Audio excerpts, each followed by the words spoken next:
Bem-vindos ao Infusão. Aqui a gente mistura o olhar de quem vive no bar e quem vive na cervejaria. Eu sou a Karina Hennig, estrategista de marketing e dona de bar. Hoje eu vou conversar com o Alex Damasio. Ele é gestor comercial da cervejaria Schorstein, há mais de 10 anos no mercado trabalhando com cerveja artesanal, e nós vamos falar sobre o futuro da cerveja no Brasil.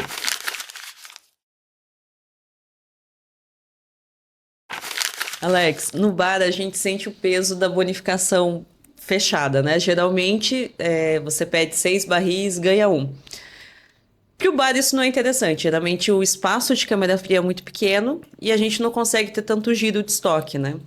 Então às vezes acaba atrapalhando. Qual a visão da cervejaria nisso?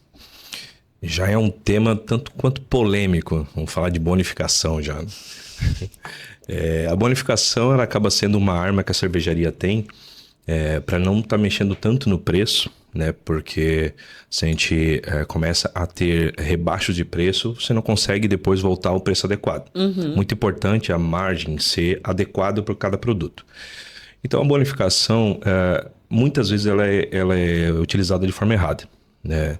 Acaba que sobrecarregando a câmara fria do cliente, impossibilitando de um giro. E muitas vezes essa bonificação é de produtos que estão um pouquinho parados na cervejaria e o vendedor vai lá e coloca no bar para tentar girar. Isso normalmente não vai girar dentro do bar também. Isso a gente chama de trava-torneira. Né? Essa trava-torneira é terrível porque o cliente final, que é o cliente do bar, que é o que mais interessa nessa história, ele não gosta de chegar lá numa semana, 2 semanas e 3 semanas e ter a mesma coisa. Nós, como cervejaria, a gente gosta que o bar rode as torneiras, como a gente fala. E tenha vários estilos, porque isso ajuda a vender. Né? A bonificação tinha que ser usada de forma um pouco mais inteligente que normalmente as pessoas usam. Né? Eu digo que essa bonificação deveria ser com produtos de alto giro. Né? E que sempre tem uma ação no final. Se a cervejaria está fazendo 10 por 1, né? Entenda-se, você, dono de bar, não é 10%, hein? Pensa, é 8%. Faça uma promoção também para fazer um giro. Aproveite essa bonificação para fazer um giro dentro do seu bar. Faça uma ação, faça algumas horas do dia que seja, compre seu copo de 300, ganhe seu 473, algo desse tipo. Aproveite essa bonificação não só para colocar o dinheiro no bolso. É isso que a gente quer, todo mundo quer. Mas faça o giro, porque se você chama o seu cliente com isso, com essa ação, ele não vai consumir só aquela promoção, ele vai acabar consumindo outras coisas, a sua cozinha e tudo mais. Então, a bonificação deveria ser usada com mais inteligência nessa parte. E não é a nossa realidade, não é a realidade hoje da maioria dos bares. A maioria, o bar fica muito dependente de trocar uma torneira exclusiva por bonificação para poder melhorar seu caixa, seu fluxo, enfim. Mas isso acaba virando um vício que não, né, no futuro só está adiando um problema. Se você precisa de bonificação para poder ter um fluxo de caixa adequado, você está adiando um problema. Você tem que ver o que está errado dentro da sua casa, dentro do seu bar, seu processo interno. Né? Então, isso é um ponto bem importante que pode ser até um indicativo que tem algo errado no seu processo. Se você depende de bonificação para ter um caixa adequado. Então, pense bem na hora de o que você está fazendo. Porque nem sempre essa bonificação é tão bom assim. Se você não tem um cliente final, bonificação não adianta. E parece um vício de mercado, né? Você vai fazer o pedido para a cervejaria, você já pede qual é a bonificação. Isso. A cervejaria já te dá nesse formato engessado, que ninguém nem sabe por que está fazendo também. Isso, Ninguém vê a vantagem exata da bonificação, né?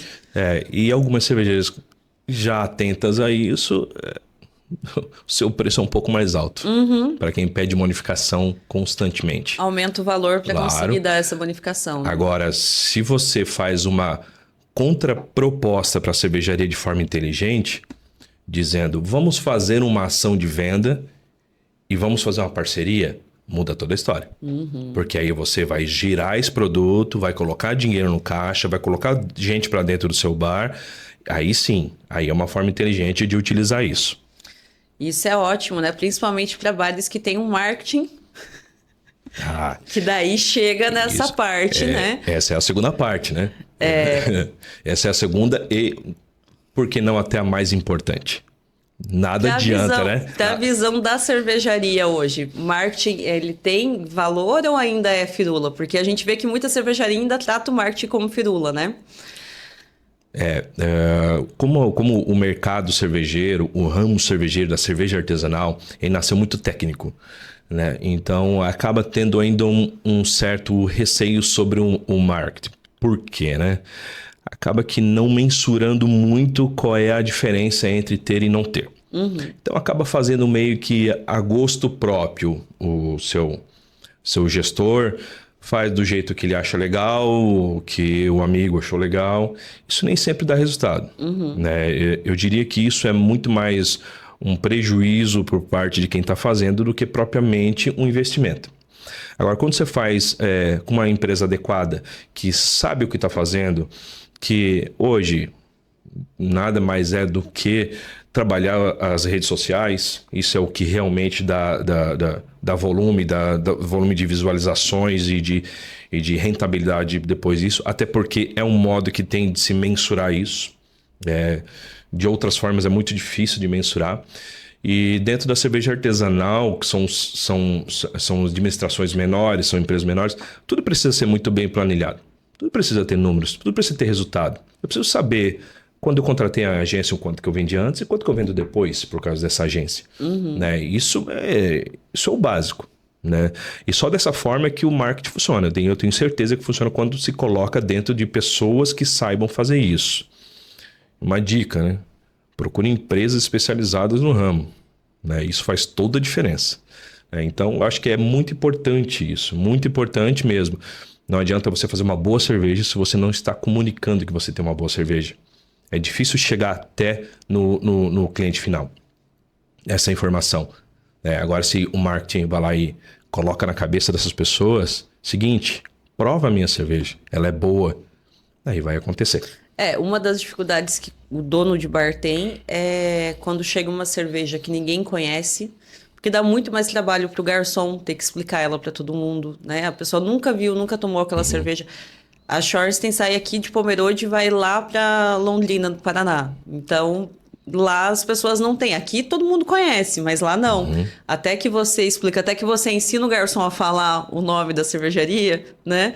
Até que você explica para o cliente qual que é o valor daquela cerveja, trava mesmo a venda. Trava. A gente, até particularmente, é um problema que a gente tem na empresa, que é o nome, né? Então, quem é da região aqui é muito normal, né? O pessoal fala até muitas palavras em alemão aqui, então acaba que é uma palavra normal. Mas quando a gente vai até para o próprio litoral catarinense, Florianópolis ali, a gente tem essa dificuldade. O garçom, às vezes, não oferece porque tem vergonha de falar o nome, né? Mas eu acho que isso também entra muito o marketing nessa história. Eu acho que a gente peca um pouco nisso também, né? E eu acho que isso já está sendo resolvido, inclusive, na administração atual, isso está começando a ser resolvido.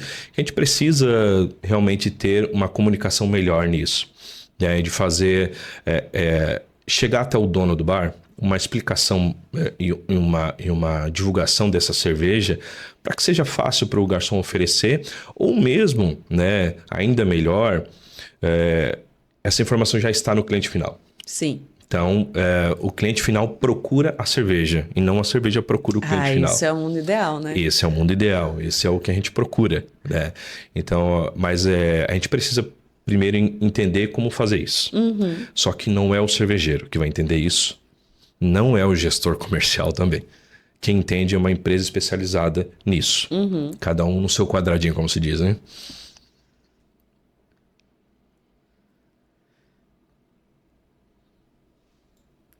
Alex, por que é tão difícil vender cerveja no Paraná? No Paraná tem suas particularidades. É uma briga recorrente que eu tenho com o Alex, de por que é tão difícil levar cerveja para lá. O Paraná, para quem faz cerveja em Santa Catarina, é um tanto quanto difícil vender essa cerveja no Paraná, né? Quem tem fábrica no Paraná facilita bastante, né? Se nós estamos falando nada mais, nada menos do que a nossa tributação brasileira. Uma base, assim, uma média geral, a gente está falando que a cerveja, quando sai de Santa Catarina, ela tem 53% de impostos cobrados. Então, você compra uma garrafa de 600 ml, 300 ml, ela é de impostos. Então, ele é muito pesado. Acaba que a gente precisa colocar isso no preço, né? Ninguém está no negócio para perder dinheiro, né? Então, acaba que a gente não fica competitivo dentro do estado. Porque a gente precisa colocar isso. Apesar de ainda ser pautado e tudo, mas ainda assim, né, tem as regras fiscais que inviabiliza real, assim, né? Primeiro, a gente começa pela tributação, depois tem toda a cadeia logística também, né? São impostos que tem que se pagar no dia, emite a nota, paga a GNR no dia. Então, assim, é um fluxo de caixa também que te desonera. Então, são uma série de fatores que, para resolver isso, e assim, entenda-se que tudo tem uma solução, né? Mas para resolver isso, precisa de uma gestão bem afiada. Tá? Precisa de parceiros, bons parceiros dentro do estado, né? E quando eu falo de parcerias mesmo, é de entender como é que é o mercado, produzir lá dentro, utilizar a marca, utilizar a força da marca, levar a tecnologia lá para dentro e fazer. Porque mudar as tributações interestaduais não vai acontecer, né? Isso é uma briga que tem... Uma briga eterna, né? Eterna, e eu acredito que eu acho muito pouco provável que isso seja resolvido. Então, quer ganhar o estado do Paraná, produzindo Santa Catarina? Entende-se dessas dificuldades. São várias. Tem saídas, mas essas saídas elas são bem trabalhosas. Mas tem solução. Uma das saídas é a questão de produzir dentro do estado, né? Eu vejo que cada vez mais as cervejarias estão produzindo em outros estados. Isso acontece bastante, né? Coloca-se plantas fabris dentro ou mesmo terceiriza-se a produção. Mas mesmo assim tem que ter um CNPJ dentro do estado, né? Então é um negócio que o estado do Paraná não condena também, porque protege a indústria do estado, né? Protege as cervejarias lá de dentro. Eu entendo também a parte lá. Nos prejudica particularmente? Sim, né? Eu trabalho em uma cervejaria em Santa Catarina, me prejudica sim. Mas também entendo a parte do estado do Paraná, que é proteger a sua indústria, ok? E também com isso eles conseguem fazer que essas indústrias aqui também fortaleçam a indústria de lá. Né? Que a gente pega a nossa marca que é forte, né? Que é conhecida dentro do estado do Paraná também, do decorrer dos anos. E eu consigo também fazer uma parceria lá e fortalecer aquela cervejaria. Daqui a pouco que não estava tão legal, bom, vamos fazer uma parceria aqui. Você acaba pegando a ociosidade de alguma fábrica de lá e... leva o cervejeiro daqui, leva a receita, os insumos, tudo igual, faz o produto lá e revende lá dentro do estado. Todo produto que de lá é produzido, lá é vendido, né? Aí entra a parte dos bons parceiros, porque não é uma operação normal. Que eu produzo, coloco no estoque e sai de acordo com a demanda. Eu tenho que ter os parceiros já que eu sei exatamente o que eles vão pedir naquele período para eu poder produzir isso, porque essa cervejaria terceira, ela não vai guardar produto. E quando a gente produz um tanque, tem que descer o tanque todo. Sim. Então, assim, não é tão fácil. Por isso que eu digo, é bem trabalhoso, tem que estar bem afiado mesmo os processos ali, que isso tudo para poder dar certo. Câmera fria é um problema, né? Isso é assim, vamos lá, vamos destacar aqui que é produto vivo, né? Então não é um produto que vai sair do tanque, ele pode ficar dentro do galpão, né? Ele vai ficar dentro de uma câmera fria a 2 graus, né? Então é uma cadeia refrigerada do começo ao fim, né? Isso que dificulta, né? Se fosse um produto pasteurizado, a dificuldade seria bem menor. Mas não é o nosso caso e nem vai ser, né? A gente ainda... É uma cerveja artesanal, né? Uma cerveja com alma, como a gente diz. Então ela precisa realmente ser uma cerveja viva, fresca, né? A gente só tem a marca que tem pela insistência da qualidade, né? Qualidade inegociável.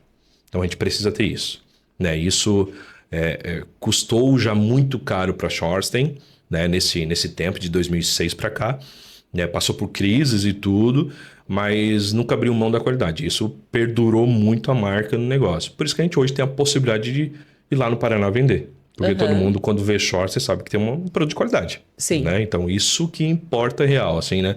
Foi uma decisão muito assertiva da administração passada, não fazia parte nessa época, mas foi uma decisão muito assertiva de manter. Doa o que doer, o produto é esse aqui. Né? Foi muito, muito legal.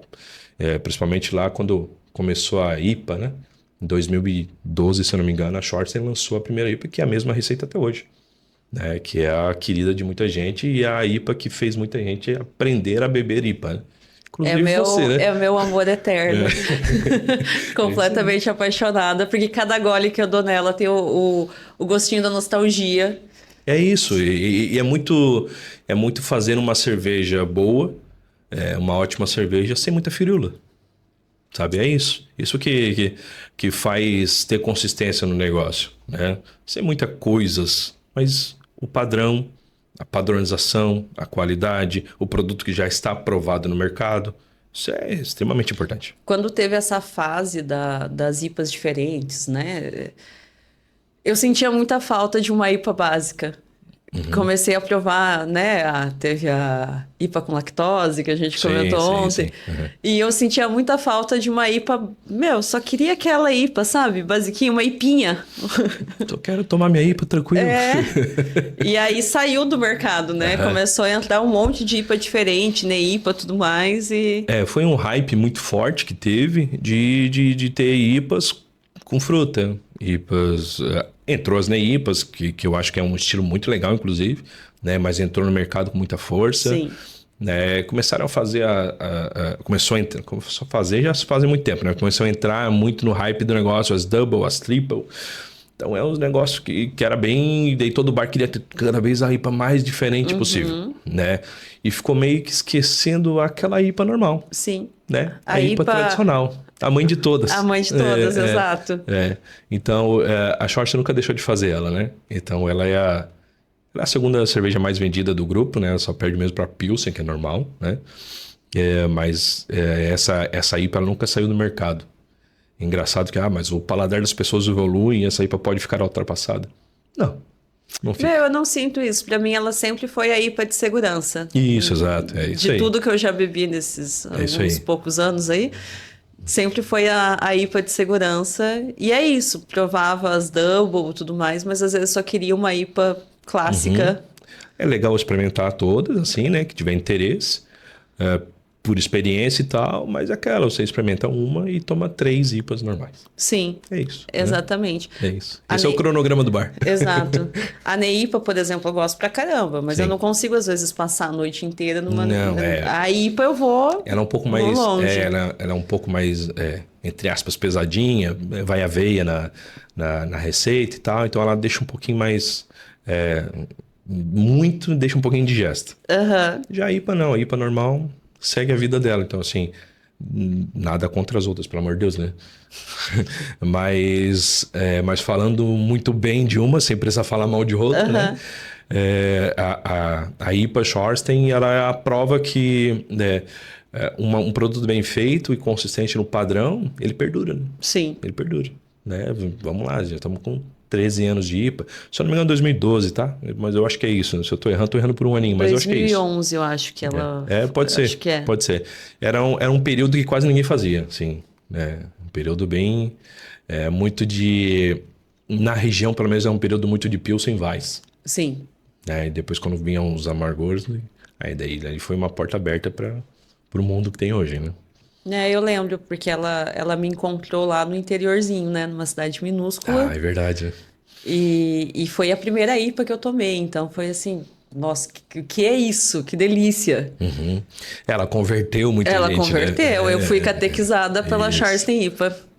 Da mesma forma que muita gente hoje ainda torce a boca com cerveja artesanal porque tomou a primeira cerveja foi errada. Você sabe que eu fiquei muitos anos sem tomar Weiss? Olha aí, ó. Por causa de defeito de Weiss? Sim, hoje O cheiro de ralo, né? Não, mas era um off muito comum nas primeiras Weiss, né? E aí eu tinha a sensação de, por que gosto dessa cerveja? Tem um cheiro de ralo nela, né? Que é um exemplo também que a gente pode dar, as próprias sours, né? Sim. As sours, eu sei que você gosta ainda das sours, aquelas mais ácidas, né? Mas vamos lá, de 5, 6 anos atrás, era muito ácida. Ai, dá aquela... Fala-se o harsh, né? Que ela trava na boca. Mas hoje não, hoje ela é muito mais um suquinho, né? Vamos dizer assim, né? Muito mais frutada, com muito mais açúcar, menos acidez. O drinkability dela muito mais alto. E hoje eu acho que uma pessoa que vai tomar a primeira vez a sour, vai gostar. Sim. Se gostar daquela fruta específica, vai gostar, né? Eu acho que essa mesma pessoa, se voltar ela no tempo há 6 anos atrás, ela vai odiar. Da mesma forma que eu sinto falta do azedo excessivo. Sim, mas tu é exceção. A grande maioria gosta das sours atuais. Não, aumentou muito a venda da sours. Sim, no estado do Paraná principalmente, né? Sim. Santa Catarina ainda passa por um processo ainda de adequação, assim. Não existe um grande mercado de sour. Existe ele, assim... É muito normal que todo bar tenha, no mínimo, uma torneira de sour. Coisa que há 4 anos atrás, 3 anos atrás não acontecia. Né? Hoje todo ele tem 1 ou 2. Então, quer dizer, já está dando volume. Mas o Paraná está um pouco mais na frente nesse quesito, sim. De um estilo que nasceu aqui. Isso, de um estilo nascido em Palhoça. Muito bom. É bem isso mesmo. É bem isso. Eu nunca tinha parado para pensar, inclusive. A gente está consumindo mais que vocês, então. É isso aí. O Paraná ele é muito mais adepto às sour, assim. A gente faz 1 ou 2 vezes por ano, a gente faz sour na Schwarzstein. Esse ano a gente fez uma sour de jabuticaba. A grande maioria foi para o Paraná. Que engraçado isso. A grande maioria. Então, e a gente no final do ano vai fazer uma, provavelmente, de frutas vermelhas. Clássico. Sour vermelha. Então, aí que tá. Porque essa é a minha escolha das frutas vermelhas. Tentar inserir dentro dos bares catarinenses. Porque a tal da cor vermelha, ela puxa muito pro consumo. Muito. Né? Então, é isso que eu vou tentar. Por isso que essa é a minha tentativa, mais uma vez, uma tentativa de conseguir colocar sours aqui e o pessoal começar a pegar gosto por ela. Vamos lá, vamos catequizar esse pessoal. Lá no bar a gente sente sempre que quando tem alguma sour vermelha... Aumenta, é o primeiro copo que sai e depois aumenta a saída dela. Porque todo mundo, o que é aquela vermelha, né? A cor faz toda a diferença. Faz. E existe um tema que se fala muito da cor vermelha sobre tu provar. Não é por acaso que a logo no McDonald's, Burger King, tudo é vermelho. Então isso tá no nosso instinto natural. Então, quando a gente faz uma cerveja que ela é muito vermelha e chamativa, isso aguça a vontade de tomar ela. É impressionante. Isso acontece. Não, realmente, lá no bar, eu posso ter várias torneiras. Às vezes a gente tá com 4 torneiras de sour. A que é a vermelha que mais sai. É isso aí. Sempre vai ser isso, pode notar. Pode puxar teus relatórios, que eu sei que tu faz todos os relatórios possíveis. A vermelha sai. Pode puxar, isso aí, é verdade. Então, a minha aposta da próxima sour de frutas vermelhas é muito pensando nisso. Vamos lá, precisamos catequizar o pessoal aqui, então qual é o nosso caminho mais fácil? É um período de análise de mercado para poder entender isso. E eu vejo que muitas estão usando essa coloração, mesmo que não a fruta seja só pela cor, né? Que você não sinta ela. A jabuticaba, por exemplo, a gente conseguiu fazer ela roxa, né? Sim. Então, vendeu muito bem. E você acha que esse público, por exemplo, não sei como tá aqui, mas lá tá muito forte o chopp de vinho, né? Que não é chopp, que não é vinho. Me recuso. Você acha que a gente conseguiria salvar essas pessoas com sour? Sim e não. Eu acho que uma pequena parte, sim. O que eu entendo como as pessoas que tomam esse coquetel alcoólico é que elas gostam muito de açúcar. Sim. Elas adoram uma bebida muito doce. Não vão encontrar na sour. Por mais que seja uma sour de morango, qualquer coisa nesse sentido. Não vão encontrar esse doçor. Então, eu acho pouco provável. Mas eu acho que uma parte pega por ser fruta. Uma parte, sim. Mas o pessoal do coquetel alcoólico de uva, eu acho que... Eu acho que eles vão ficar ali algum tempo ali ainda. Eu ainda, recebo muitas ligações, assim, por dia, perguntando se tem chopp de vinho.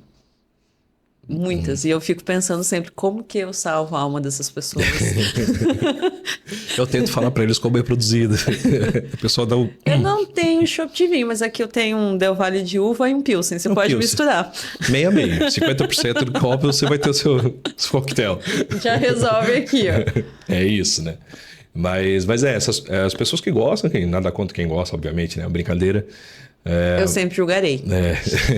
Mas realmente não pode ser classificado como chopp, né? Então, por isso que eu falo coquetel alcoólico. E, assim, pessoas que gostam do docinho ali, né? Eu acho que essas pessoas são muito mais...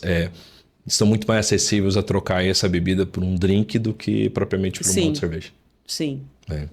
É outro público, normal. Né? Como tudo. Tem ali, como todos os gostos, tem esse público também.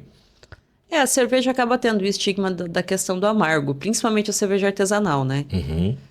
Eu acho que quando a gente começou a falar sobre cerveja artesanal, depois principalmente que vieram as IPAs, muita gente começou a beber artesanal, começou errado, é difícil falar isso, mas que teve uma primeira experiência que não adequava com o paladar, né? Sim.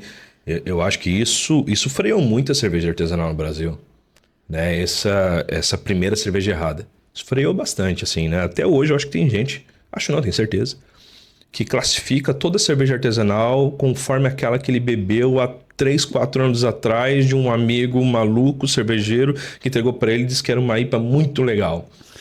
E ele odiou, porque ele era um cara que tomava as mainstreams normal e foi lá e tomou uma triple IPA. Aí ia dar tudo errado mesmo. Ia dar tudo errado, né? Daí na cabeça dele todas são assim. Eu acho que isso freou muito o crescimento, assim, essa primeira cerveja errada. Né? Um dos cuidados que a gente tem no atendimento lá no bar é perguntar para o cliente o que ele está acostumado a beber antes de oferecer alguma coisa. Isso é importantíssimo. Porque, eu tô acostumado com uma cerveja, sei lá, o cara toma uma cerveja Pilsen normal, você não vai dar. É isso aí, se ele é só acostumado a tomar, ele fala anormal, né? As mainstreams ali. Então, o que você vai oferecer para ele vai ser a Pilsen da casa. Sim. Você tem lá uma Pilsen. Você, além de você estar começando a introduzir essa pessoa no mercado da boa cerveja, você está atendendo bem ele no seu bar. Um intuito de todo dono de bar é que o cliente seja satisfeito, porque você quer que ele volte. Uhum. Que é o ideal? Recorrência, né? Sempre recorrência. Então você precisa atender bem ele. Tem que parar com esse negócio e o garçom oferecer o que gosta. Exato. Isso não pode. Todo mundo acabou falando muito mal das provinhas, né? Sim. Mas eu não abri mão de servir elas, porque eu quero que as pessoas conheçam outras coisas, dar uma abertura para a gente colocar mais pessoas dentro do mercado. Então acaba que, eu só tomo... O cliente vai lá 4 vezes, só tá tomando Pilsen. Meu, chegou uma aqui que eu acho que você vai gostar. Quer provar? Uhum. Porque não tem como eu vender para a pessoa um copo de 500 ml de algo que ele não sabe se vai gostar. Sim, entendo. Isso acontece muito até nesses festivais aqui que acontece muito na região de cerveja artesanal. 25, 30 cervejarias. A pessoa vai lá, às vezes ele tem um pouco de dificuldade de entender que ele vai precisar desembolsar R$20 para provar uma coisa que daqui a pouco ele não gosta, né? Uhum. Isso realmente é um entrave, né? Mas também entendo a parte da provinha, que tem gente que não tem um desconfiômetro, né? Então eles vão lá e vão pedir várias provinhas. Isso atrapalha o fluxo do bar. Sim. É que a provinha também, quando você dá um pouquinho, normalmente sai a pontinha da torneira. Não tá nem tão legal assim, essa cerveja, né? E querendo ou não, é um prejuízo pro bar também. Mas eu acho que se colocar isso no custo... E assim, Tem. parte do direcionamento do garçom. Isso eu acho que é muito a administração do garçom com a situação. Exatamente. Né? Ele até pode oferecer uma provinha que ele saiba que esse cara vai gostar. Isso é mais interessante. Né? Depois das perguntas básicas, o que você gosta, o que você toma. Ou então, conheço você é tomador de Pilsen, mas chegou uma Belgian Blonde aqui que eu acho que ele vai gostar, porque não gosta de amargor, então de repente ele vai gostar disso aqui. Vou dar uma provinha para ele. Isso é atender muito bem. Sim. Isso é investimento no cliente, isso não é custo. Exatamente. Né? Isso não é prejuízo, né? É investimento no cliente. Então, é dessa forma que a provinha deveria ser direcionada. Aí eu entendo que é muito para tomar benefício. a decisão, né? Tipo, queria provar essa daqui, mas estou com um pouco de medo. Pega aqui, ó. Que se você consegue agradar ele, você subiu ele um degrauzinho, né? Exatamente. Subiu um degrauzinho na cerveja. E aí sabe que é uma escala, né? É uma escala inevitável, né? Exatamente. Inevitável, vai acontecer. E a gente sempre fica com o propósito, quer tomar só Pilsen, tá tudo bem, mas se você tiver aberto um pouquinho para provar alguma coisa, estamos aqui. É isso, essa administração é perfeita para o bar. Perfeito. Fidelização, agrada o cliente, faz ele provar outras coisas, entrega experiência. Isso é muito legal, experiência degustativa. Sim. Né? Isso é muito legal. Né? Então, esse é o ponto. Esse é o ponto. Agora, sair distribuindo amostrinhas não adianta de nada e vira prejuízo. Né? Tem que ser bem direcionado mesmo. Mas é aquilo. A gente depende do feeling do garçom nessas horas, né? Ele precisa estar bem orientado para conseguir fazer que essa provinha não seja um custo, né? E para ele estar bem orientado, ele precisa de treinamento. Exatamente. Né? E quando a gente fala de treinamento, não é só o dono do bar.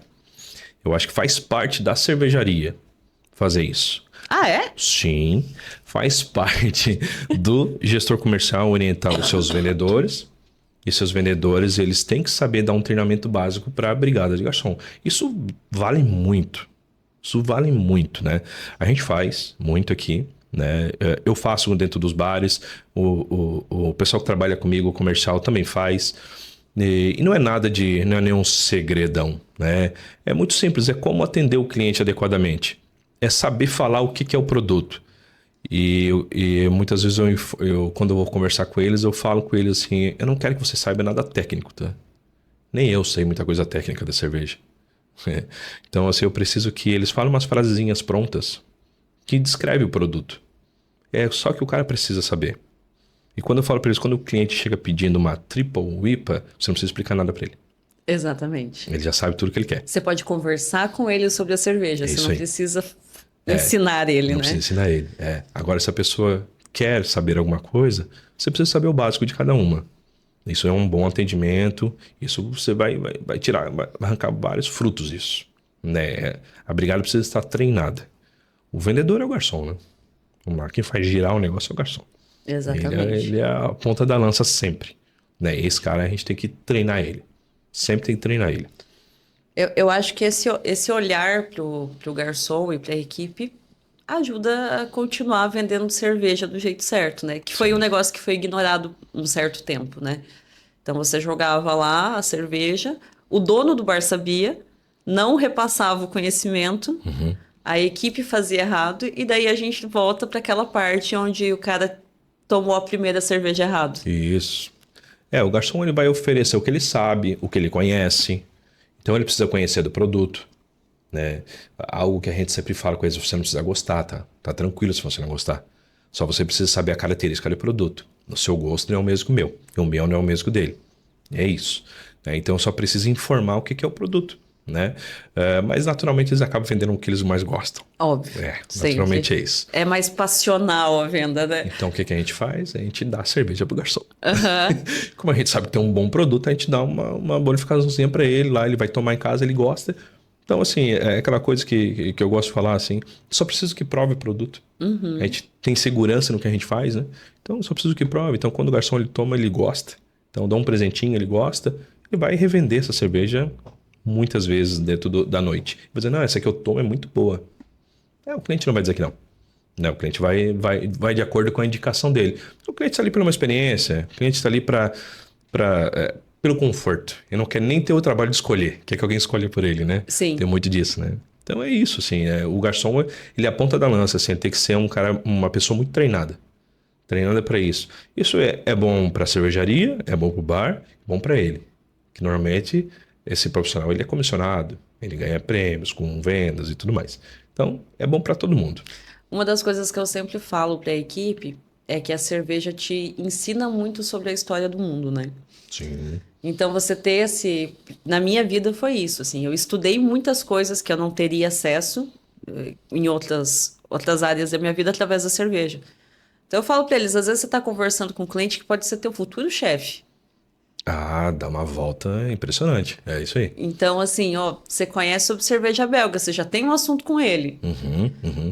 Isso Isso é bem normal, inclusive, né? É bem normal. normal, É bem é. normal. É bem normal quando, às vezes, é um empresário que está ali tomando um chopp e gostou do negócio e ele gosta do seu atendimento. Daqui a pouco ele quer que você trabalhe com ele num cargo Sim. melhor, enfim. Então, tudo é oportunidade. Cada cliente é uma oportunidade, né? A oportunidade de atender bem, aliás, é uma obrigação atender bem, mas pode gerar uma oportunidade muito boa, Exatamente. particular nesse caso, né?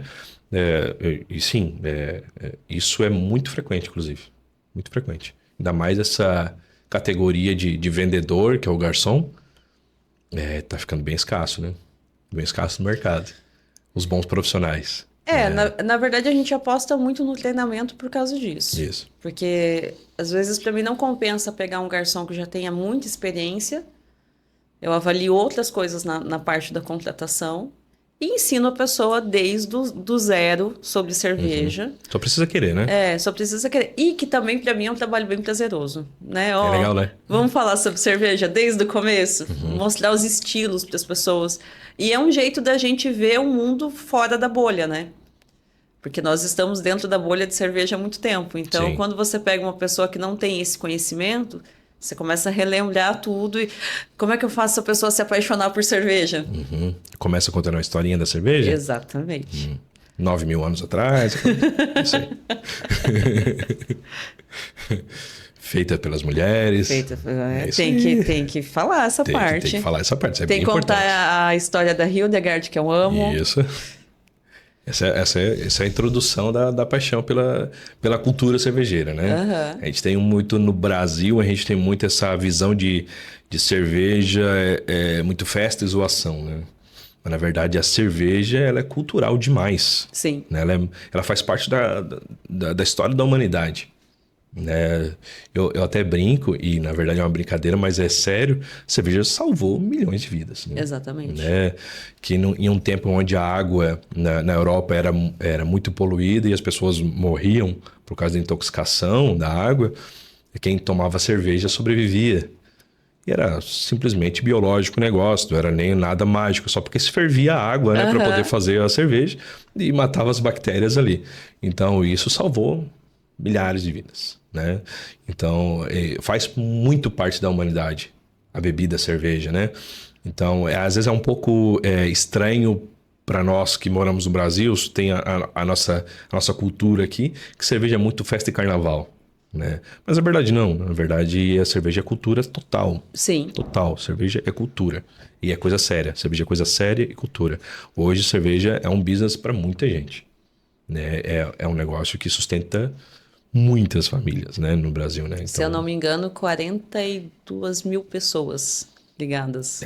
são registradas 1.948 cervejarias no Brasil. É muita gente trabalhando. É muita gente. É muita gente. E tudo isso só faz parte de 2% do mercado brasileiro. Né? Você imagina o tamanho que o mercado tem. Sim. Eu lembro que na pandemia as pessoas falavam muito assim, nossa, todos os bares vão fechar, as pessoas vão perder o hábito de ir para bar. Mas se você pegar a história da humanidade, sempre teve um bar. Sim. Né? Se você pega os piores momentos da humanidade, o bar sempre sobreviveu. Estava lá. Estava lá, né? Então, culturalmente, não faz sentido. A gente sabe que tem muito bar que abre, que fecha, né? Mas, assim, a cultura do bar, a questão de você sentar na mesa do bar e tomar uma cerveja... Sim, essa cultura de relaxar, de celebrar. Isso é a essência do bar, né? Sim. Isso é a essência do bar, não é zoação. Né? É relaxar, arejar a cabeça, celebrar algo. É felicidade. A gente vende felicidade engarrafada, né? Lá no bar eu sempre deixo o pessoal do atendimento muito atento, porque a gente nunca sabe se a gente está atendendo uma pessoa que está comemorando ou se está em luto. Afogando. Exato. Então, nós já tivemos situações de pessoas enlutadas que foram para lá. Sim.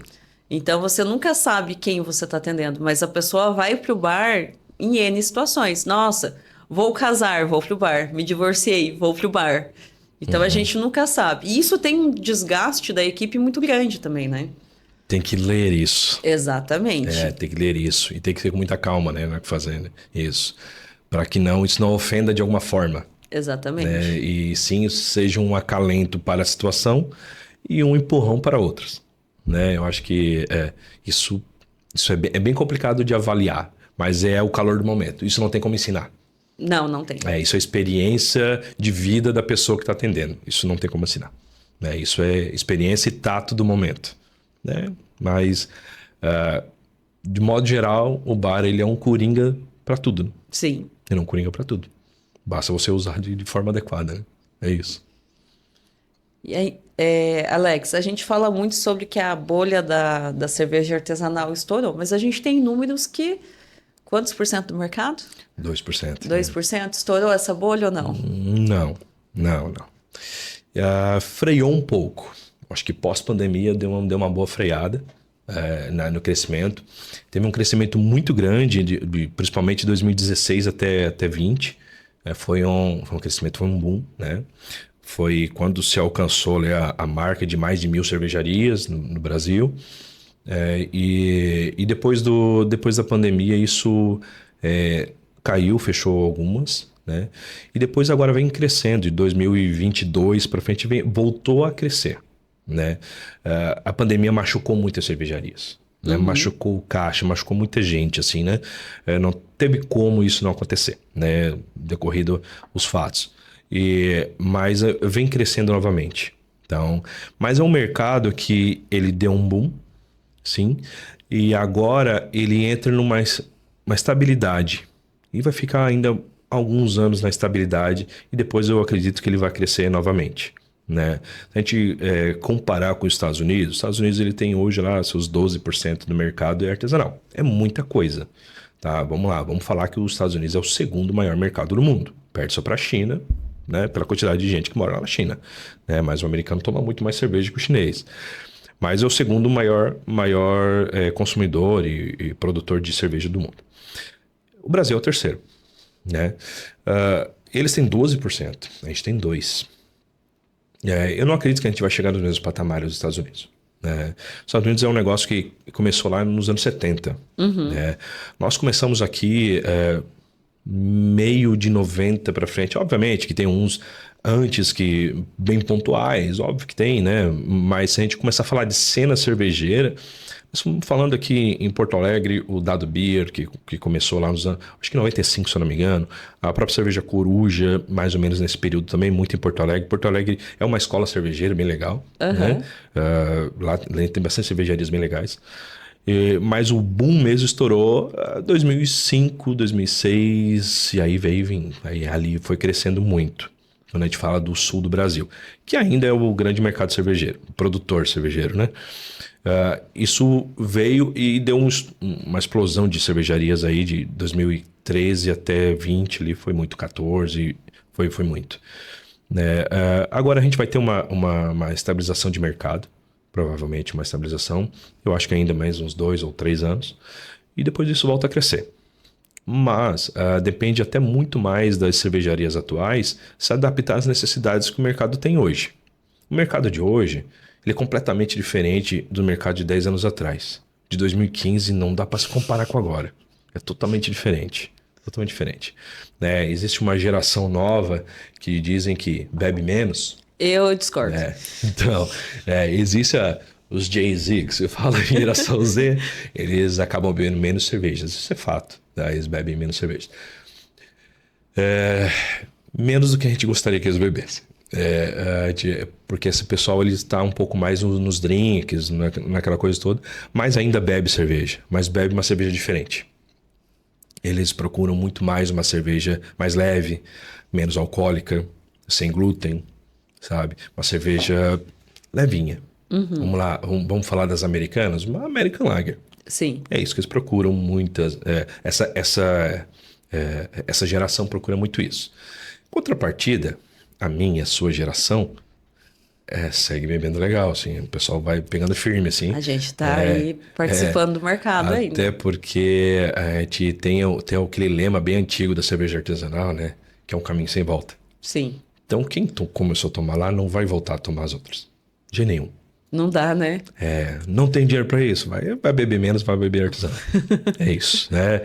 E até é um mito esse negócio de não ter dinheiro para tomar artesanal, né? Em 2015 era muito mais caro a cerveja artesanal. Sim. Hoje em dia a gente tem preços equiparados. Hoje, se você for comprar um chopp de uma grande indústria, ele é mais caro do que uma cervejaria artesanal. Sim. Né? E antes era totalmente inverso. Você está falando de quase o dobro do preço. Lá em 2012, 2011, era quase o dobro do preço. Hoje, o pessoal é mais caro do que a gente. Né? Então, isso já não é mais uma desculpa, vamos dizer assim, né? E meio que isso virou um mito. É um mito que não é verdade. Sim. Não é verdade isso. Você tem cervejas boas, cervejas muito acessíveis. No supermercado. Todos os supermercados. Atacadão. Atacadão não é a marca, tá? O atacadão quer dizer os supermercados, né? Então, tem muitas opções. E quem é um consumidor de artesanal sabe onde encontrar e não deixa de beber a cerveja que ele gosta de beber. Lembre que a cerveja é celebração, é felicidade, vamos dizer assim que ela é bom pra mim, é bom pra ti, mas é boa aquela que eu gosto, é boa que você gosta. Então, ela é um prazer. Você está comprando o seu pequeno prazer líquido. Sim. Você tomar para o seu bem-estar, né? A gente defende muito isso, que a cerveja tem que ser o bem-estar, né? A gente não quer ninguém exagerando. A gente nem acha legal isso. A gente não acha legal isso. Né? Então, a cerveja é celebração. Mas também a gente não precisa falar aquilo que se falou muito, que é o beba menos, beba melhor. Porque isso aí foi o slogan de quê? A mãe do cara que fez, né? Esse beba menos, Pô, beba melhor. A gente precisa de volume na fábrica. Por que a gente tá dizendo pra beber menos? Eu acho que isso veio muito de encontro que quando a cerveja era muito cara. Eu acho que sim, né? Quando a cerveja artesanal começou a ganhar um pouco mais de escala, um pouco mais de produtividade, a gente conseguiu diminuir um pouco o custo dela nisso e tal. A gente começou a ter cerveja um pouquinho mais... um pouco não, muito mais acessível no mercado. Então esse slogan já morreu, acho que ele morreu em 2019, se não teve o velório dele ali. Vamos deixar ele assim. Acho que tem um velório ali junto com o vírus ali. Eu acho que ele morreu ali, esse slogan aí. Você pode beber bastante. Pode beber, gente. Só bebe. Tá tudo certo. Se ia gastar com a outra, você gasta aqui, dá tudo igual. E você vai beber bem melhor. Pode ter certeza. Mas é engraçado como ainda tem esse estigma de que é muito mais caro. Sim, eu acho que isso ainda vai seguir ainda alguns anos até isso entrar devagarinho na cabeça das pessoas, né? Vamos dizer que foi muito mais caro durante 10 anos. Né? 10, 12 anos. De 5 para cá que as coisas equipararam e estão melhores, assim. Então leva mais um tempinho, daqui a pouco as pessoas começam a entender, assim. Vai se entender. Eu acho, uma das coisas que eu fico pensando sempre será que o mercado ele está estabilizando ou será que a gente perdeu o entusiasmo? O mercado estabilizou. A gente não perdeu o entusiasmo, não. A gente gosta do que faz, toda cervejaria nasceu por uma paixão. Sim. Né? Algumas seguem apaixonadas e esqueceram um pouco de negócios, que isso é preocupante. Né? É um tema até muito contraditório, muitas vezes, das pessoas que começam a misturar a sua paixão com o seu negócio, seu business. Né? Então, o seu business com paixão não funciona muito bem. Esses dois setores nem conversam, parece, assim, sabe? Eles estão um cada lado, assim, sabe? Sabe o pessoal da Humanas e da Exatas? É tipo isso, né? Então, a gente realmente precisa ter uma gestão muito mais profissional dentro das cervejarias. A gente pode ser cerveja artesanal, mas não precisa ter administração artesanal. Sim. A gente precisa ter gestão, ter padronização de processos, tudo isso para poder... É uma empresa. É uma empresa como toda outra, né? Eu acho um pouco ainda mais rígida, porque nós estamos falando de alimento. Sim. Cerveja é alimento. Ela é tratada como alimento, ela é um alimento. Né? Então, ela precisa um pouco mais de rigidez ainda. É o tal da confusão que o pessoal faz que... Vamos lá de novo, como eu falei lá no começo, né? Cerveja parece que é bagunça, né? Então, parece que eu estou produzindo bagunça, né? Não, né? Eu tenho uma empresa que eu produzo um produto e, por coincidência, é cerveja. Né? Então, a sua gestão tem que ser de acordo com uma empresa. Se faz cerveja, se faz batatinha frita, não importa. Ela tem que ter processo, tem que ser tudo assim. E a cervejaria é uns negócios muito particulares, ela tem. Né? Você imagina que para você tomar a sua pilsen, ela leva 20 dias para ser feita, 20, 22 dias. Né? Então, a cervejaria ela tem que se organizar no mínimo 60 dias antes. Sim. Isso eu tô falando da pilsen que é mais rápida, né? Você gosta de tomar Imperial Stout? Sabe quanto tempo ela fica no tanque? 60 dias. É isso. Você imagina, você compra todos os insumos importados, ela vem, você produz, deixa 60 dias para depois embarrilhar e vendê-las e dar mais um prazo para o bar. Olha o fluxo de caixa. Inclusive, gente, se vocês forem fazer stout, não façam em maio, tá? Vocês têm que antecipar um pouco essa produção, porque senão a gente fica sem stout. Uma dica, comece em abril. Que é a história das cervejas escuras tomadas no inverno, né? É. É. Também, assim, dá pra tomar cerveja escura no verão. A gente já testou, Já. já testamos e dá. Aumentem o consumo para ser mais fácil de comprar cerveja escura o ano inteiro.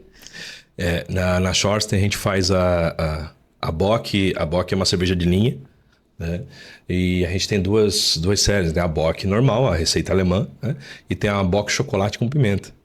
Essa Bock chocolate com pimenta, ela é a lata que mais vende da Schorsten. Incrível que pareça.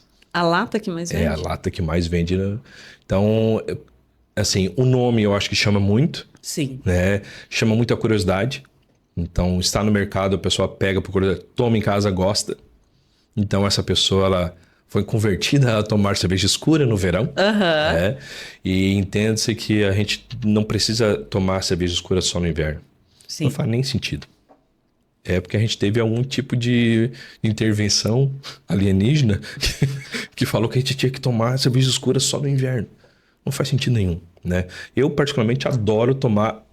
tô no bar, minha última cerveja, eu adoro que seja uma stout, uma dry stout, uma bock, uma escurinha, para ir embora. Sobremesa. A sobremesa. Né? Por que não? Né? Isso é uma luta todo ano. Lá em Londrina a gente tem aquele calorzão, né? Muito. Mas tem muita gente que toma stout, tanto que é uma torneira fixa para mim o ano inteiro. Eu tenho essa dificuldade de achar stout, porque a gente tem algumas opções, né, no inverno, mas dezembro é muito difícil achar stout. Mas eu vejo que cada vez mais as pessoas estão entendendo que dá para tomar no calor. Eu gosto dessa cerveja, eu não preciso tomar ela no inverno. Extremamente saborosa, né? Exatamente. Extremamente saborosa. Vem muita experiência de paladar dentro de uma cerveja escura, principalmente, que ela pode ser bem complexa, né? Uma cerveja escura ela pode ser muito complexa, ela pode trazer várias notas de ameixa seca, de uva passa, de café, de toffee, de chocolate meio amargo. Coco queimado. Coco queimado.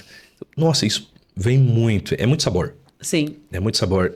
As cervejas claras já não conseguem trazer tanta variedade de sabor assim, senão vai dar problema. Né? Então, as escuras têm isso. Então, por isso que eu gosto muito dela, assim. Eu, particularmente, gosto particular. Eu gosto muito das stouts, Imperial Stout, Dry Stout. Adoro. É época de St. Patrick's Day que a gente tem a nossa Dry Stout. Para quem não sabe, a Dry Stout é o estilo da Guinness, né? Então, a gente, quando faz, a gente faz bastante, vende tudo. E a gente só faz em março. Só faz... Aliás, a gente faz em fevereiro para entregar em março. Exato, né? Uma das coisas que eu vejo que acontece com muita frequência, fazendo compras de cervejarias, é rupturas. Acontece muito de, consegui, vendi, fidelizei o cliente com essa cerveja, tô lá animada, vou pedir mais, putz, daqui 2 meses. Isso é um problema entre cervejaria e bar, porque são necessidades diferentes. Algumas vezes a necessidade da Karina, do Zé, do João, é aquela neipa que é muito legal, que ele fidelizou, mas essa neipa ela demorou muito a vender. Então ela precisa, a gente chama, precisa gerar tanque. Então ela acaba que, beleza, ela vai ser produzida, mas agora nesse tanque não dá para produzir, ela precisa colocar uma de giro. Lembra do fluxo de caixa? A cervejaria tem isso. Então a gente precisa botar uma de giro. Vamos botar um negócio aqui que vai vender com mais rapidez pra gente poder fazer um caixa e depois a gente produz ela. Isso acontece, né? Se a gente tivesse a plena necessidade de todo mundo, daí ficaria mais fácil. Mas nem sempre a necessidade da Karina é a necessidade dos outros. Mas nisso, quando a gente fala, por exemplo, das cervejas de linha... Não, isso não acontece nas cervejas de linhas. Então. Quando a gente fala de cerveja de linhas, eu tô falando aqui Pilsen, IPA, Weiss, no caso da Schwarzenbock também. Então, essas não podem faltar. Essa a gente chama de pão quente da padaria. Sim. Você não pode ir na padaria não ter pão. A gente às vezes tem dificuldade de encontrar essas de linhas, ou encontrou uma. Weiss tem sido um estilo que tem sido difícil de encontrar, sabe? Isso é particularidade do estado do Paraná. Aqui no Vale não, porque aqui tem um consumo muito Tem um legal de consumo. Weiss. Pela escola alemã que tem aqui, as pessoas tomam Weiss, então compensa fazer Weiss. Compensa muito fazer Weiss. Então vira uma cerveja de giro alto, inclusive. Mas o estado do Paraná realmente ele tem uma dificuldade. Eu acho que são as experiências com o cheiro de ralo, que Olha, afastou o público. pode ser. Quem duvida, né? Quem duvida. Alex, se a gente pensar daqui 10 anos, que tipo de cervejaria que vai estar aberta ainda? A cervejaria que teve uma gestão profissionalizada, né, que soube se adaptar aos momentos do mercado, né, porque ainda terão alguns movimentos que a gente ainda não consegue prever. Né? Então, a cervejaria mais adaptável e mais profissional. Essa vai estar viva daqui a 10 anos.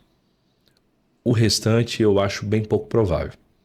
Então, quero muito acreditar que essas 1.948 cervejarias estão abertas, entendam isso, de coração.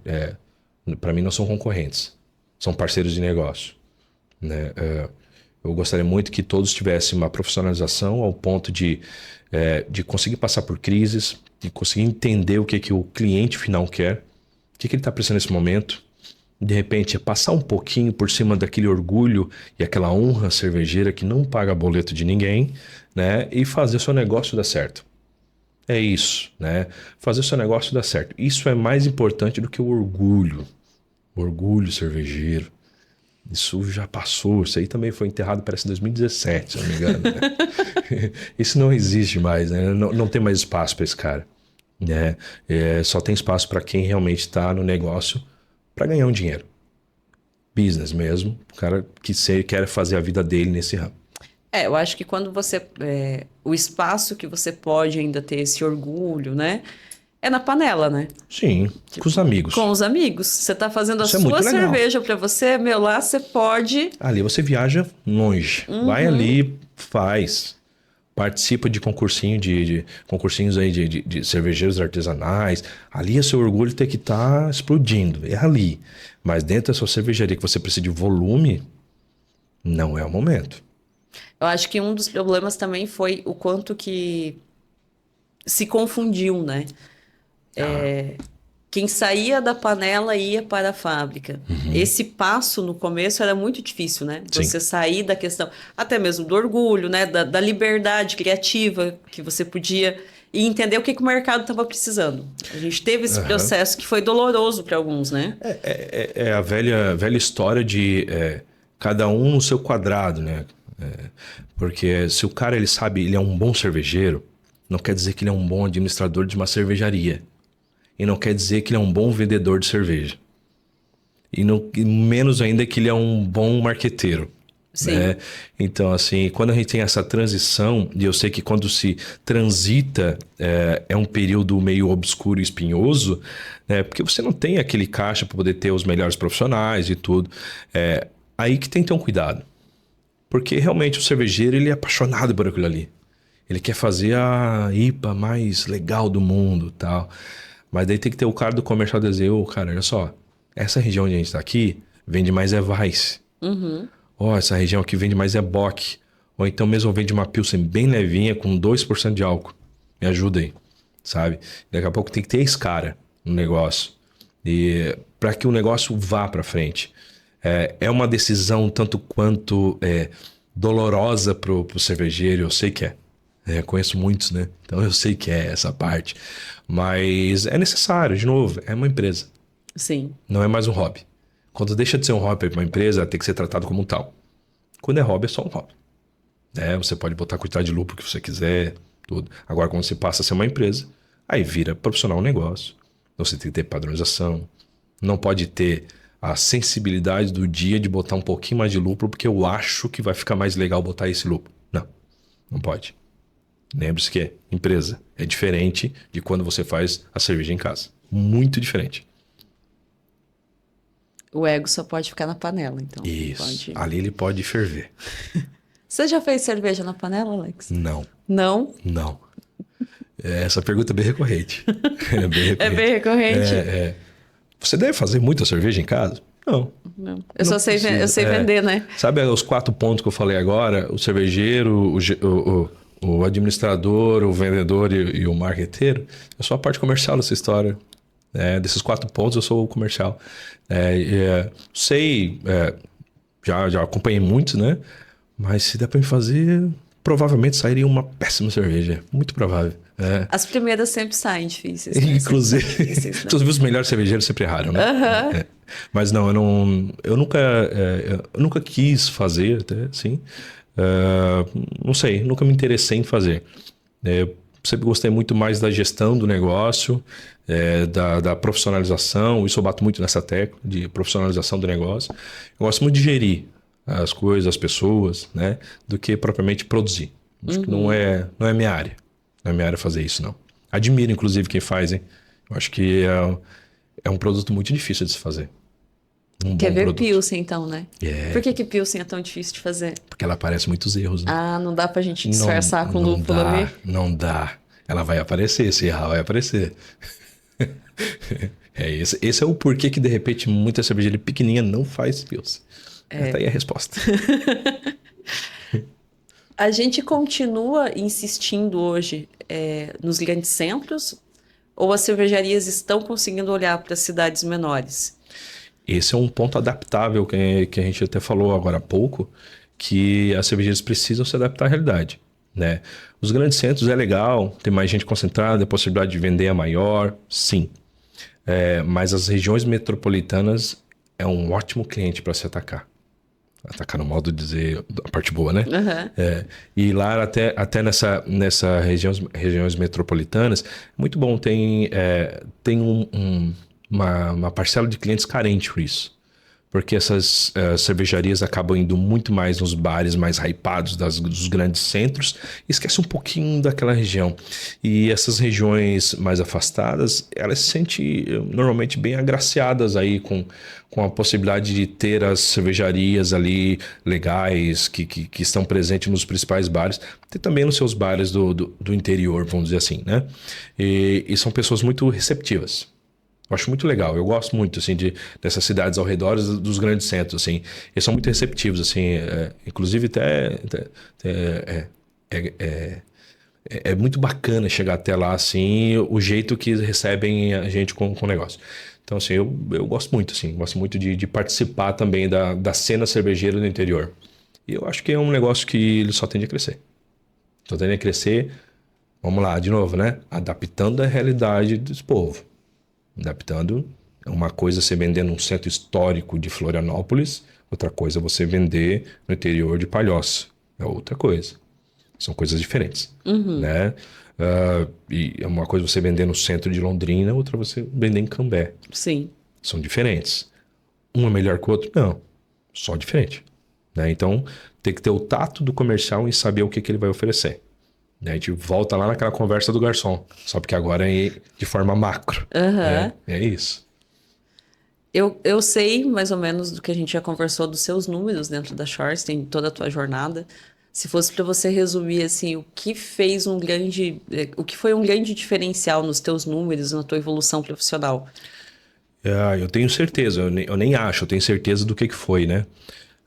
Eu acho que os números eles só refletiram o relacionamento. Né? Eu comecei com relacionamento com o pessoal que trabalha comigo. Então, assim, eu sempre prezei muito em proteger eles de todo o problema externo. Eu sempre vou ser a barreira deles. Então, eu protejo muito bem meu time. Né? Não chega problemas da empresa para eles. Vai chegar só o que eu quero que chegue. Então, é a primeira forma. Porque o vendedor ele tem que sair todo dia motivado de casa. Ele não pode sair triste. Se ele sair triste ou preocupado, ele não vai vender. Então ele precisa estar tranquilo. Ele está tranquilo. Eu preciso ser o alicerce desse pessoal. Esse é o primeiro. Eles precisam confiar em mim. Eu nunca vou mentir para um vendedor meu. Jamais. Só é o seguinte, eu sou muito sincero. É assim, assim, assim. Tá? Eu preciso que me ajude nisso. Por favor, gostaria que fizesse isso. Eu jamais fui ríspido com alguém, porque eu preciso da confiança deles. Preciso que eles trabalhem comigo, não trabalhem para mim. Trabalhar para mim eu acho muito chato. São meus parceiros de negócio, meu Deus, né? Então, assim, eu costumo tratar muito bem eles. Esse é o primeiro de tudo. Até porque da minha equipe, mais da metade tem mais de 5 anos comigo, 5, 6. Tem 2 que já faz 9, outro 10. Tipo, meu turnover é muito pequeno, né? O pessoal fica junto mesmo. A gente dá toda a possibilidade, então já se conhece, um ajuda o outro, é bem legal, tá? Tem uma equipe bem legal. E esse é o primeiro, esse é o crucial. E quando você tem isso, você começa a colocar sua filosofia de trabalho.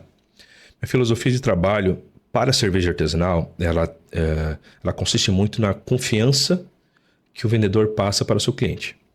Ele precisa sempre falar a verdade pro cliente. Eu costumo sempre dizer para ele assim, você sempre tem que levar o melhor negócio.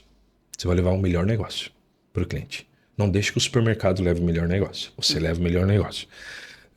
Então, assim, relacionamento é a palavra-chave. Então, eu tenho um grande relacionamento com meus vendedores, né? E meus vendedores têm um grande relacionamento com seus clientes. Quando a gente tem um bom relacionamento com os clientes, o cliente não troca você por 50 centavos de diferença no litro. Agora, se ele não gosta de você, o próximo 15 centavos ele vai te trocar. Você vai perder, né? Então, relacionamento é a chave de tudo, né? Desde que a gente pegou a Shore sempre a trabalhar, antes eu tinha uma distribuidora, né? E que a minha equipe da distribuidora ainda é a mesma, né? Dentro da Shore, eu trouxe todo mundo para dentro da Shore comigo. E a gente já quadruplicou o número, né? Base de relacionamento. Óbvio que um produto bom ajuda bastante. Então, são duas coisas importantes, né? O relacionamento e o produto bom. Né? Só tem o relacionamento também porque a gente tem esse produto bom, a gente consegue atender a necessidade do nosso cliente. Porque também parte daquela questão da confiança do cliente, né? Ele sabe que o teu vendedor vai entregar um produto com padrão. Isso. Que ele confia. Ele não pode chegar lá com uma semana uma coisa, outra semana outra. Isso acaba com o relacionamento. Então, quando ele tem essa confiança, e a cervejaria tem que fazer o respaldo disso, né? Tem que entregar esse produto com padrão. Isso ajuda demais, isso é essencial para que esse relacionamento se mantenha de pé, né? E eu acho que a cerveja artesanal ela tem essa particularidade de precisar de relacionamento. Sim. Ela precisa, porque tem tantas concorrências que se você não for bom para o seu cliente, outro é. Teve principalmente depois da pandemia, eu vi que aumentou muito a quantidade de bares que trocaram o artesanal por contratos com marcas maiores. Uhum. Como vocês enxergam isso? Qual que é a vantagem para o dono de bar de fazer essa mudança? Acaba sendo uma vantagem momentânea, né? Normalmente essas grandes indústrias, eles oferecem contratos com pagamento mesmo de dinheiro em conta, assim, para ter exclusividade no bar e tal. Beleza, cada um sabe da sua necessidade urgente, né? Não posso julgar isso, mas de fato que dependendo dessa cultura do bar, você pode destruir a sua clientela, né? Se você tem uma clientela que é uma consumidora de cervejas artesanais, de coisas diferentes, você vai ter que formar uma outra clientela. Lembre-se disso, né? Aquele dinheiro que entrou pode salvar hoje, mas ele pode derrubar seu bar, né? E assim, a gente como cervejaria, a gente entende a necessidade às vezes, porque a gente não consegue bancar como a grande faz, né? É impossível, né? É impossível. Nessa hora a gente tem que se recolher e dizer boa sorte, estou aqui para quando precisar, dentro das minhas condições, né? É isso que a gente tem que fazer, não tem muito o que fazer. E acontece, principalmente nos bares de litoral, de bares de frente para o mar, coisas. Essas marcas grandes adoram botar um dinheiro na conta do pessoal lá, então.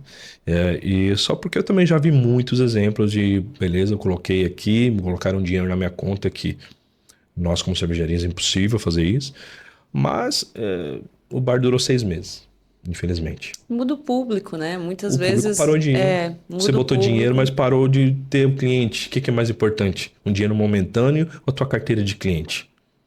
Né? Se você acha que pode mudar esse cliente sem grandes ruídos, ok. Daí é um novo conceito de bar, ok. Mas quando você tem um conceito de bar, de experiências e cervejas artesanais, que você já tem esse público, Eu acho meio furada, assim.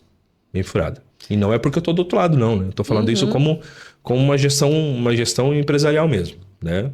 Porque eu acho que o maior bem de uma empresa é o cliente.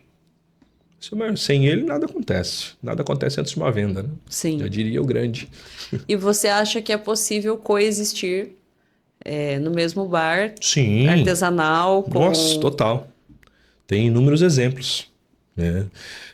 Eu acho que se esse contrato ele for bem gerido com as grandes, acho que todo mundo sai feliz, Sim, né?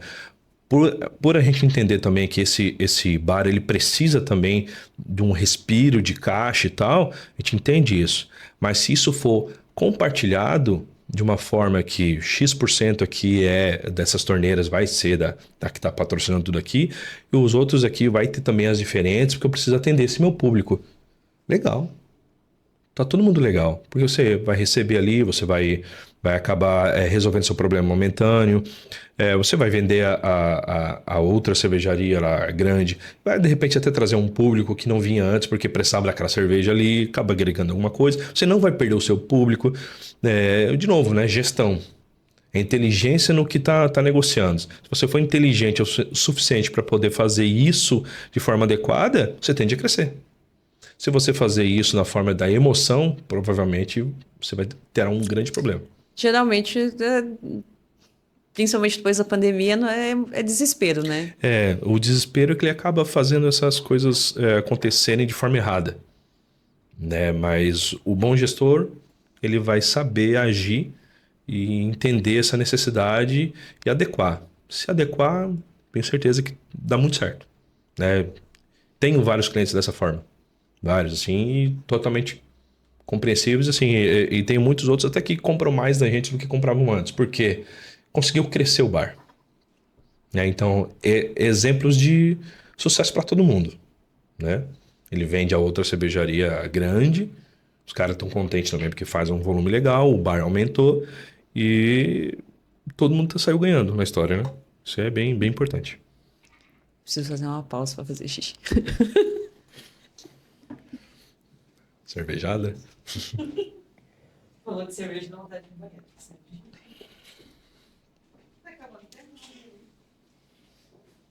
Tem mais 40 minutos aí pra vocês. Mas acho que tá acabando já. Tá muito gelado. Tá frio, cara. Frio, né? Se puder dar uma seguradinha.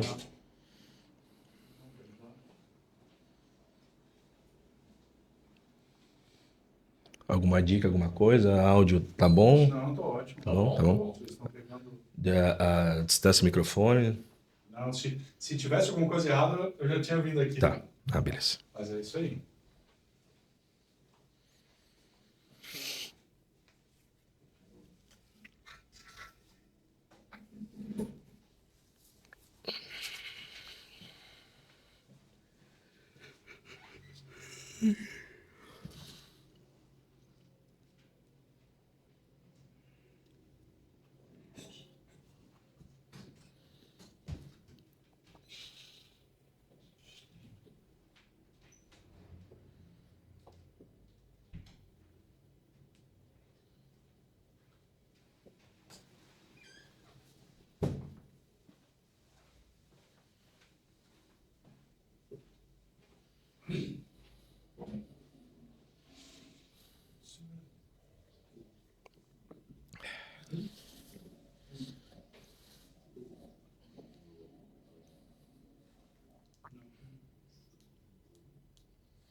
Não sei.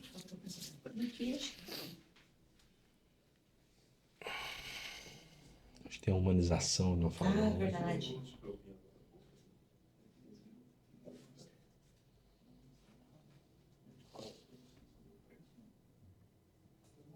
Humanização e depois tu tem que fazer a abertura.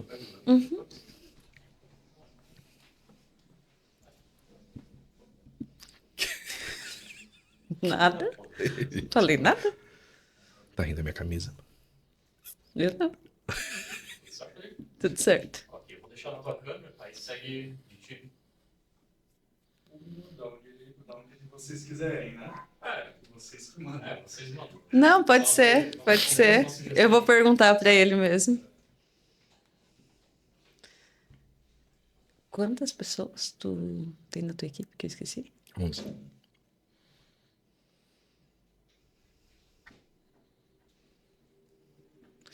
Então, hoje na tua equipe, 11 pessoas que você cuida. É um mercado intenso onde você está. Como é que você dá conta em relação à vida pessoal? Como que é esse equilíbrio? Eu não sinto dificuldades assim para ter a equipe. Como eu falei, são pessoas que estão comigo há muito tempo. Então, cada um já sabe o que tem que ser feito, né? Não precisa estar ditando nada para eles.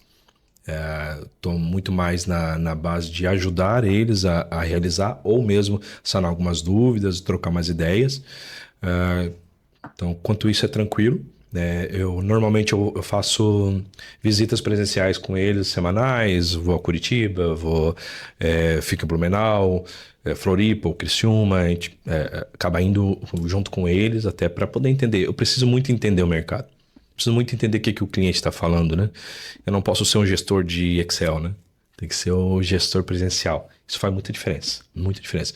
Até porque eu gosto de ver como está acontecendo as coisas, para que quando esse meu vendedor ele vai falar desse cliente, para falar sobre algum investimento ou qualquer coisa desse tipo, eu consiga visualizar esse cliente e entender realmente essa necessidade. Às vezes, muitas vezes, vem essa necessidade pautada em cima de um achômetro. E aí, não, mas beleza, olha só, eu conheço esse cara, se a gente fizesse assim, de repente, olha só, se o custo seria melhor adaptado a um problema dele. A gente sempre troca uma ideia. Então, acho que isso faz muita diferença, né? E na parte familiar, minha esposa está bem acostumada já. Eu sempre viajei muito, assim. Está bem acostumada com a ausência aí de alguns dias aí viajando a trabalho, entende? Já trabalhou também no mercado cervejeiro. Já trabalhou durante 6 ou 7 anos numa indústria da família. A família também tinha uma indústria cervejeira. Então ela entende bem, sabe como é que é isso e tal. E daí a gente consegue contornar isso bem, assim. Então ela entende. Isso é bem importante, ter essa base, né, que deixa a gente tranquilo para poder trabalhar. A gente precisa estar tranquilo para poder trabalhar, sabendo que tudo está certo em casa, né? Então, acho que isso é um diferencial bem grande. Peraí que eu vou ligar para ela agora para confirmar. A chamada de vídeo aí, né? E é isso, fechou.